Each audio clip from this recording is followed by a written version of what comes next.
Bir önceki derste rukiye ile ilgili aslında benim o derste yapmış olduğum açıklama şu an günümüzde yapılan rukiyeye dair geniş bir açıklama değildi.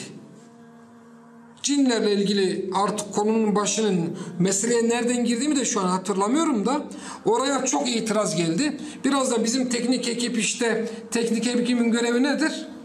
İzlenme sayısı alabilmek değil mi? Bundan dolayı başlığı böyle dikkat çekici atınca rukiye falan hikaye diye bir dinleyici yazmış. Tövbe estağfurullah, neuzubillah, rukiye falan hikaye olur mu diye. Şimdi tabii ki yani benden ezan filan hikaye gibi bir ifade duyduğunuz zaman ben İslam'da sünnet olan her namazdan önce 5 vakit namazdan önce okunan ezana hikaye dediğim hiç kimsenin aklına gelebilir mi? Gelemez değil mi? Rukiye filan hikaye dediysek iyi bir dinlemek lazım değil mi? Hikaye dediğimiz hadise ne? Biz bu işin meslek haline getirilmesinin kesinlikle caiz olmadığına inanıyoruz. Bu bir. 2. Meslek haline getirenlerin bu işin ehli olmadığına inanıyoruz. Çünkü bu işin ehli salih kimselerdir. Nedir? Salih kimselerdir. Bu işin ehli veya bu işi rukyeci diye bir kavram da yoktur. Mesela geçin Türkiye'nin en iyi bu işini bilen kimse beni arasın. Sahabelerin içerisinden 5 tane rukyeci saysın. Ben bizim mahallede 5 tane rukyeci sayarım artık. Artık öyle oldu ki, tamam mı? 23 yıllık risalet döneminde ulemanın arasından 5 tane rukyeci, bu işi yapan mesleği bu olan 5 tane alim ismi saysın. Ben inanın bizim Selçuklu'dan en az 5, kime sorarsak ne yapıyorsun? Rukyeciyiz hocam. Artık herkes rukyeci. Bu bir. Böyle bir şey yok kardeşim. Böyle bir rukiye harbiden hikaye. Hikaye olmaktan boş verin. Allah muhafaza. Allah muhafaza. Bu bir. 2. Bu rukyecilere gidin sorun. Müşrikleri tedavi ediyorlar mı, etmiyorlar mı? Ya adama sen tebliğ etmekle mükellefsin bunlar. 2. 3. Bu rukyecilere sorun. İşte ezan okuyor, kamet okuyor. Hepsinin elindeki kitap tek kitap, bu cinler ve cinlerden korunma yolu. Bizim evde de nasıl bir kapağı da bir baş belası bir kitap. Biz de nereden aldıysak 5 tane var evde. Yan yana konunca, tamam mı? Dünya bir sürü nereden aldık, nereden geldi bilmiyorum, tamam mı? İşte başlıyor. 1 Fatiha okuyacaksın. 2 arkasından Elif Lam Mim Bakara suresinin ilk 5 ayeti. 3 işte şu, 4 bu, 5 bu. Bunu sünnette bir gösterin bana bakalım bir. Haydi sünnette bu sırayla bu şekilde okumanın sünnet olduğuna dair tek bir rivayet getirin. 4 adamı yatır. Kulağına bağıra bağıra ezan. Arkasından kamet. Arkasından işte adam kendinden geçiyor. Bunlar oluyor. Bu var. Ben gözlerimle defalarca şahit oldum. Okuduğun zaman adam kendinden geçiyor. Kürtçe bilmeyen adam Kürtçe konuşuyor. İçindeki cin dile geliyor. İçindeki cin dile geliyor. İngilizce bilmeyen talebe İngilizce konuşuyor.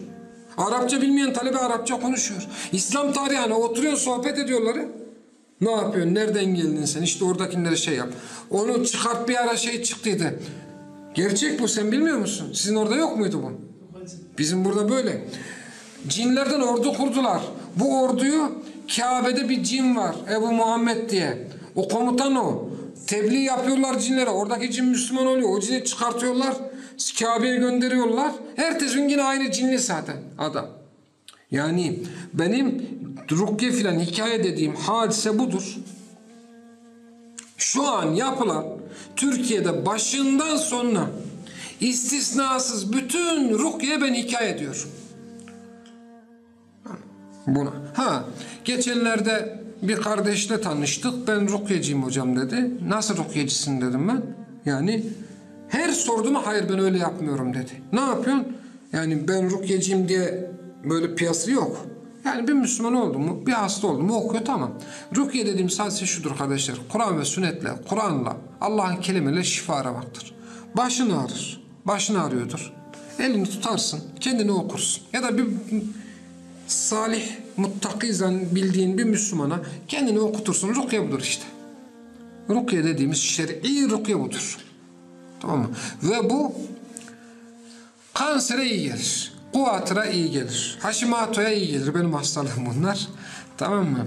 Her türlü hastalığa iyi gelir. İbn-i Kayyim ayak ağrılarını Fatiha ile okuya okuya çözdüğünü söylüyor. Tabii. Tamam. Yani okuya okuya böyle birçok hastalığı ben yakinen de şahit olduğum var. Kendi hastalığını okuya okuya tedavi eden Müslümanlar var. Kendini okursun veya bildiğin, salih olarak gördüğün, amellerini düzgün gördüğün, ihlaslı gördüğün bir Müslümana kendini okutursun. Hepsi budur. Cini çıkar. Arkadaşım bir tanesi şuralar şöyle şey gelmiş. Çizik çizik. Dedim kardeş ne oldu? Ya hocam sorma. Benim de karşı olduğumu biliyorlar ya. Ya bir anlat ne oldu? Şimdi hastayı yatırıp okumaya başladın da kendinden geçiyor. Şöyle bıçağın tersiyle çizik attığın zaman hasta kendinden geçiyor kardeş, tamam mı? Hoca okurken yapan da bilinen bir hoca. Meşhur bir hoca. Bıçağın tersiyle yapıyor. Arkadaş diyor ki hocam kesiyorsun diyor. O da sus lan kafir diyor cine, tamam mı? Adam kesmiş ya. Vallahi bak vallahi yani bu benim yaşadığım hadise. Antep'te şimdi bir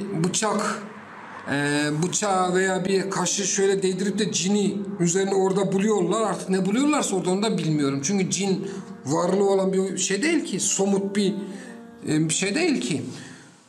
Hasta kendinden geçiyor. Ölüyor. 8-10 kişi zapt edemiyor hastayı. Tamam mı? Basıyor ya böyle. Antep'te bıçağı basınca buradan sokmuş. Tabii. Bıçağı basınca sokuyor. Daha neler duyduk ya, böyle bir şey olmaz yani.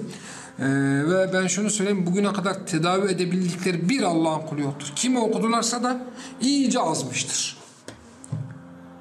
Tamam. Rukiye'ye gide gele mürted olan adam tanıyorum ben. Cinler mi artık ne oluyor bilmiyorum ama yani bir etki var.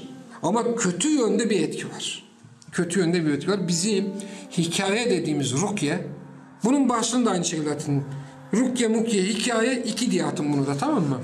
Bizim hikaye dediğimiz rukiye bugün Türkiye'de bizzat yapılan. Adamın ağzı sigara kokuyor. Ağzı sigara içmiş gelmiş hastaya, tamam mı? Ağzı sigara kokuyor. Hani Kur'an okunurken melekler ağzına gelir ya, misvak kullanma meselesini anlatmıştık. Tamam mı? Leş o kötü kokuya gelmez ki. Adam Kur'an okumayı bilmiyor. Kasede çekmiş gelmiş Kabe imamlarını. Kabe imamlar dediğinde işte kralın damadı, zındığın teki. Walkman'ı onu koyuyor kulağına koyuyor, hastaya onu okuyor. Kendi Kur'an okumayı bilmiyor. Kur'an okumayı bilmeyen adam. Akidesi bozuk adam, bidatçı adam. Tamam mı?